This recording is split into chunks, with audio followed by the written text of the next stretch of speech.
quadro Comportamento de hoje, o professor Henrique Miranda nos fala sobre a morte. Olá, que bom estar novamente com vocês aqui em mais um Conexão Unipan, no nosso quadro Comportamento. Hoje me pediram para eu falar de um dos temas mais complicados para o ser humano e talvez o mais complicado de todos, que é a morte. Quando a gente fala sobre morte, as pessoas inclusive sentem um certo arrepio, né? Ficam com medo, batem na madeira para poder isolar, como que se nós falássemos da morte, atraísse a morte. O ser humano não consegue lidar com a sua finitude. E esse é o nosso problema em lidar com esse tema morte. Quando nós vamos falar sobre a morte, refletir a respeito disso, nós estamos falando da nossa finitude. E isso nos desagrada muito. Todo o nosso trabalho, todo o movimento da nossa existência é sempre para evitar a finitude. O ser humano sempre teve esse sentimento, esse desejo de querer sentir-se imortal, de querer ser imortal, eterno. Se vocês pegarem, por exemplo, as histórias, a mitologia, a literatura, as reflexões, todas elas apontam nesse sentido, que nós humanos sempre queremos negar esse aspecto da nossa existência, que é a morte, que é a nossa finitude.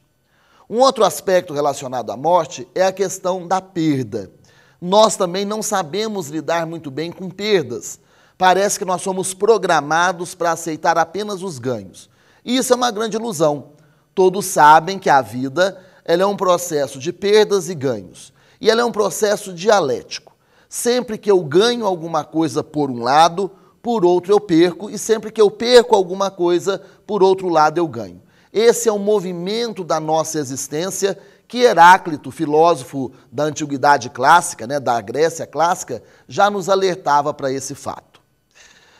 Quando a gente fala e reflete sobre a morte, e nós vamos encontrar essa reflexão na literatura, na filosofia, na psicologia, nas artes, quando nós tratamos deste tema, não quer dizer que nós queiramos estar melancólicos, chateados, aborrecidos. Quando nós abordamos o tema da morte, faz sentido abordá-lo para que nós aproveitemos ainda mais a nossa vida.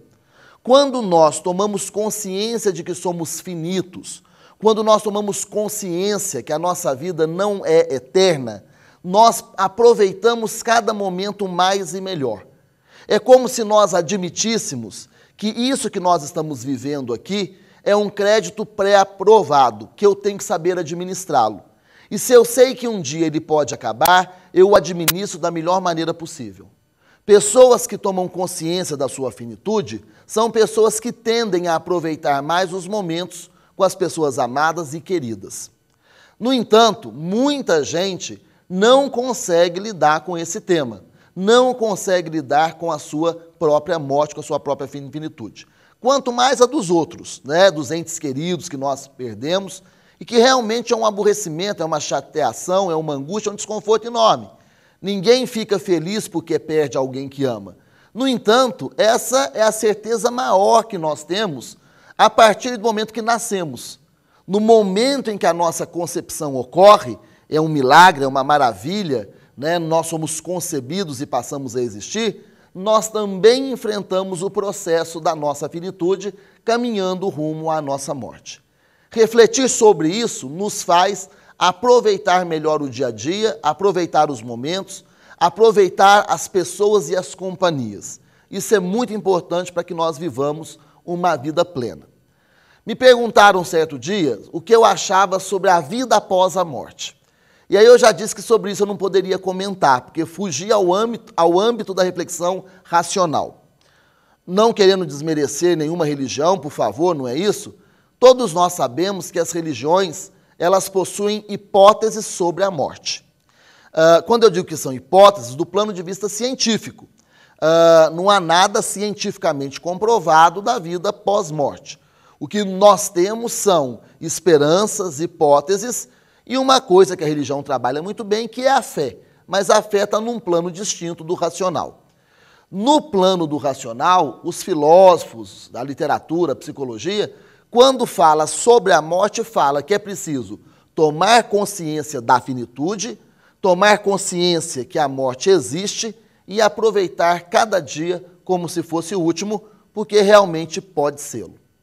A dica é essa: aproveitar intensamente a vida enquanto ela nos é presenteada, para que quando chegue o final, quando chegue o momento da nossa morte, nós estejamos em paz conosco mesmos e com todos aqueles que nós amamos e que nos rodeiam. Espero ter ajudado vocês com a reflexão de hoje e os aguardo no próximo encontro. Um forte abraço e até lá.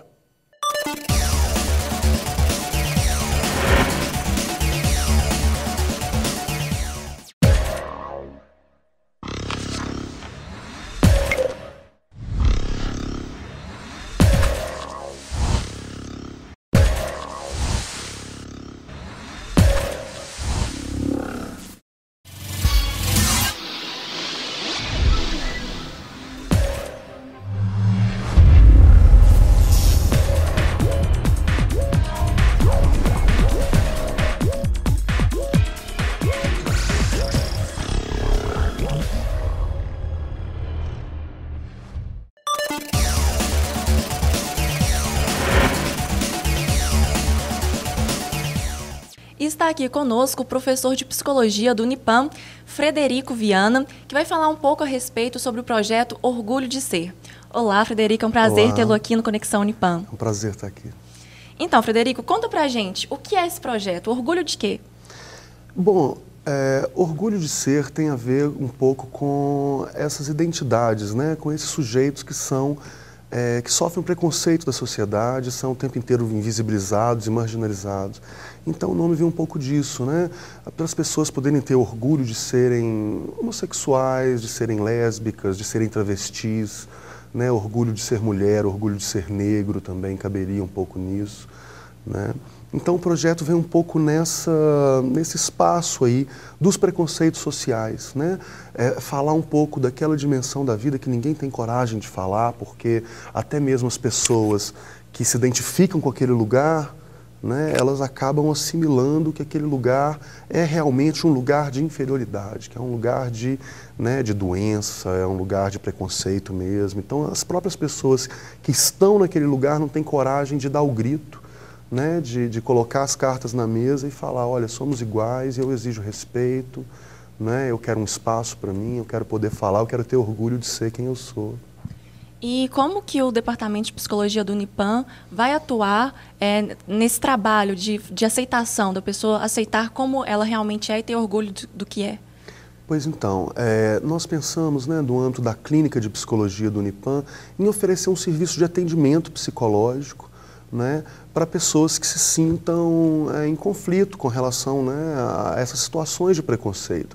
E uma coisa importante que a gente pensou foi de não abrir o serviço simplesmente para homossexuais que estejam sofrendo preconceito, por exemplo, mas abrir esse serviço também para as famílias que estejam vivenciando conflitos com relação à sexualidade, porque a gente sabe que a sexualidade, ela é uma coisa que a gente não fala muito a respeito dela, né? A gente deixa isso tudo aí embaixo do tapete, vai juntando poeira, poeira, poeira, né? E são muitos mitos, né? As pessoas até hoje acreditam que a homossexualidade é uma doença, as pessoas até hoje acreditam que a homossexualidade deriva de uma educação equivocada, então a família se sente culpada. Então, assim, milhões e milhões de mitos em torno da sexualidade, né? Então a gente resolveu abrir esse serviço não apenas para as pessoas que sofrem o preconceito, mas também as pessoas que estão vivenciando, né, conflitos, né, nas suas famílias por conta desse preconceito. Então a gente a gente abriu esse serviço de psicologia, né, o projeto Orgulho de Ser, para poder falar sobre isso, né, colocar na mesa, né, as questões necessárias a esse respeito. Existem vários tipos de preconceito e nesse caso vocês estão focando ao grupo GLBTS, né? E não existe nada parecido aqui em Patos, né? Isso talvez deixe esse projeto ser ainda mais importante para a sociedade.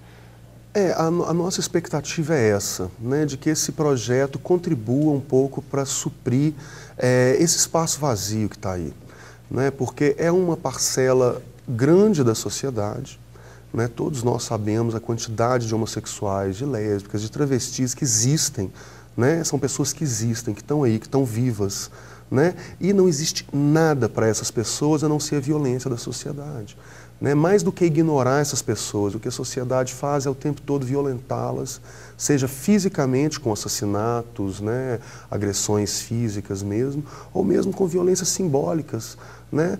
Sustentando na cabeça dessas pessoas que elas são doentes, que elas são menos legítimas, de que elas são promíscuas, ou de que elas são o que quer que seja, né?